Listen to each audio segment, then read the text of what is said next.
سکون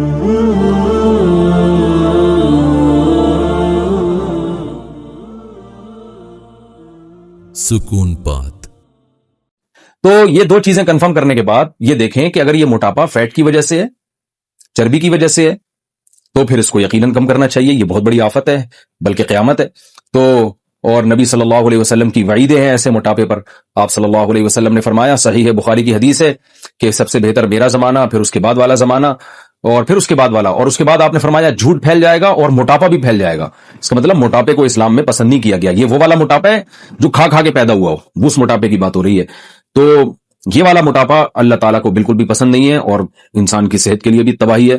تو پہلے سے آپ چیک کروا دیں، ڈاکٹر سے رابطہ کریں، وہ آپ کو بتا دیں گے یہ اچھا والا موٹاپا ہے یا گندا والا موٹاپا ہے. ٹھیک ہے نا، یعنی چربی کی وجہ سے یا کسی اور وجہ سے. اگر چربی والا موٹاپا ہے تو بھائی اس کے لیے جو سب سے بہترین چیز ہے وہ ہے آپ جاگنگ کریں صبح صبح اٹھ کے. اس سے بہت فائدہ ہوگا. جاگنگ جو صبح کی جاگنگ ہے، اس سے بہتر کوئی ایکسرسائز نہیں ہے، ورزش نہیں ہے. میٹابولزم بہت اچھا ہو جاتا ہے انسان کا. ہمارا میٹابولزم ہے نا جو ہم کھاتے ہیں، تو بعض لوگ دیکھیں بیٹھے بیٹھے کھا رہے ہوتے ہیں پھر بھی موٹے نہیں ہوتے. وہ کیا ہوتا ہے؟ ان کی باڈی کا یعنی سسٹم اتنا اچھا ہوتا ہے کہ وہ اندر سے وہ یعنی دیکھنے میں لگ رہا ہے کچھ نہیں کر رہے مگر وہ کر رہے ہوتے ہیں. ان کے اندر سے سسٹم بہت اچھا ہوتا ہے، سب چیزیں حرکت میں ہوتی ہیں. تو آپ جب بھاگیں گے تو حرکت میں آئیں گے، اور آپ نے سنا ہوگا حرکت میں برکت ہے. دوسرا، کھانے پہ کنٹرول میں یہ کرنا ہے کہ 3 چیزیں دنیا چھوڑنے سے پہلے 3 چیزیں چھوڑنی تو نہیں ہے، کم کر دینی ہے. روٹی، چاول، آلو، اور یہ جو تیل کی چکنائی آج کل تیل ڈال ڈال کے کھا رہے ہیں. یہ 4 چیزوں سے تھوڑا سا پرہیز کریں، کم کریں، ختم نہ کریں. اور اس کے علاوہ آپ فروٹ کھائیں اور اللہ آپ کا بھلا کرے. گوشت کھائیں، آپ دودھ پئیں، جو ہے وہ انڈے منڈے کھائیں، پھوڑیں. تو یہ سب چیزیں آپ کھائیں گے. اور روٹی چاول، جس آدمی کو وزن کم کرنا ہے اس کو دنیا چھوڑنے سے پہلے روٹی چاول چھوڑنا پڑے گا. یہ چھوڑنے سے مراد کم کرنا، چھوڑنا تو ٹھیک نہیں ہے، کم کرنا پڑے گا. اس کی مقدار کم کریں، اور کم بھی آہستہ آہستہ.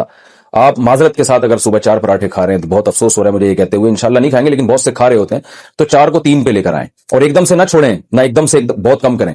4 پراٹھے کو آپ 3 پر لے کر آئیں. تو جب اس کی عادت ہو جائے گی تو پھر 2 پہ آئیں. جب اس کی عادت ہو جائے گی تو 1 پہ آئیں. اور جب اس کی بھی عادت ہو جائے گی تو پراٹھا صرف صبح آدھا ہی کھایا کریں آپ. ٹھیک ہے نا. اور اس طرح یعنی روٹی کو کم کریں اور چاول کو. آلو تو ہمارے یہاں اتنے نہیں کھائے جاتے. یہ 2 چیزیں جو ہے نا ویٹ بہت بڑھاتی ہیں، کیونکہ ان میں کاربوہائیڈریٹس بہت زیادہ ہوتے ہیں. تو اور اس کی سیلیڈ وغیرہ بڑھا دیں اپنی خوراک میں. کھانے سے پہلے سیلیڈ کھایا کریں خوب اچھی طرح.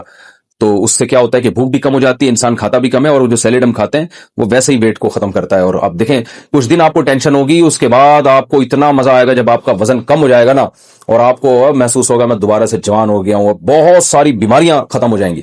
ہو گیا. اچھا، ایک اور بات ہے، بیری کا شہد جو ہے صبح نہار منہ گرم پانی میں آپ اگر قہوہ بنا کے پیئیں گے تو اس سے بھی فائدہ ہوتا ہے. بہت تیزی سے پیٹ کی چربی، یعنی مشاہدہ یہ ہوا ہے کہ جن لوگوں کا پیٹ نکلا ہوا تھا وہ یہ تھوڑا گرم پانی میں جب بیری کا شہد ڈال کے پیتے ہیں تو بیری کے شہد میں حکیم لوگ کہتے ہیں کہ فیٹ ختم کرنے کی کچھ کیمیکل قدرتی طور پر ہوتے ہیں، سدرا شہد جسے کہا جاتا ہے.